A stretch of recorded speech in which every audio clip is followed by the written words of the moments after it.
This is Francis Sideco with TIRIAS Research. I'm back with Ziad Asghar. So we've been talking a lot here at Mobile World Congress with Ziad about all the generative AI capabilities that they've been doing. Well, we're starting to move into the AI PC part of the conversation. And just like we started with Stable Diffusion on phones last year, we're going to talk about Stable Diffusion on the AI PC. So go ahead, Ziad. Absolutely, yeah. We've come a long way in this 1 year. We started with just seeing the possibilities of what we could have on the device. And like I said, in this particular case, we're actually running it on the Snapdragon X Elite platform. This is basically us running Stable Diffusion 1.5 on the Hexagon NPU in the Snapdragon X Elite.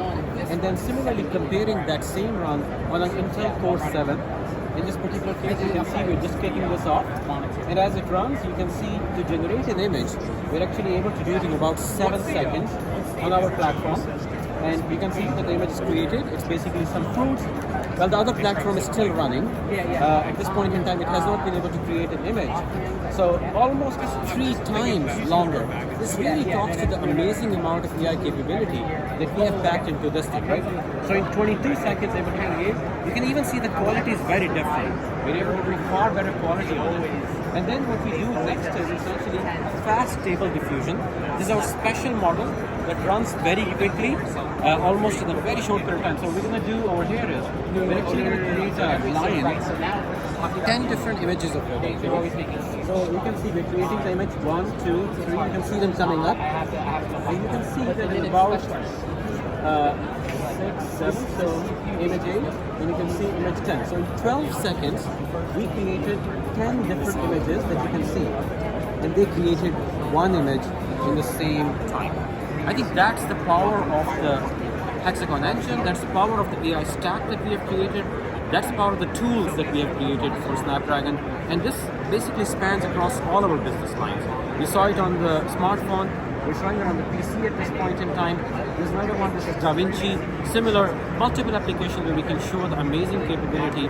What we can do in the PC space on AI, nobody else can do. And just for context on the comparison, obviously it's the same model on both ones, same parameters, same everything. Yes. Now between the first Stable Diffusion and the fast Stable Diffusion, what's the difference between those two? So in the first one that we looked at, identical model between the two.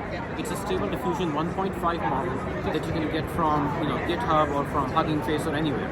The next one is a very special model that we have created. So in that case, the models are different. But basically, you can see even in that case, huge advantage for Qualcomm, whether you look at the first one or the second one. But what this translates into is, what I envision is, we're going to have multiple generative AI models running concurrently. And that's where you really need all this capability to be able to give an experience to the users that's not like limiting for them. That's not something that turns off people from using this capability. But if you wait like 30 seconds or something, I think people will start to get tired. You want an experience that is snappy, it's able to show that in a very, very quick and a short period of time. Yeah, I always compare it to back in 3G when we were talking about video calls like FaceTime. You could technically do it, but did you want to? No, not until LTE. That's a great point, Francis. It again needs to meet that KPI bar. Yeah. Because if it doesn't meet it, people do get tired of it and the experience is just not up to snuff and they move off to do something else. But I think in all platforms, they will be able to get that experience. In others, not so much, as you can see. Perfect. Thank you.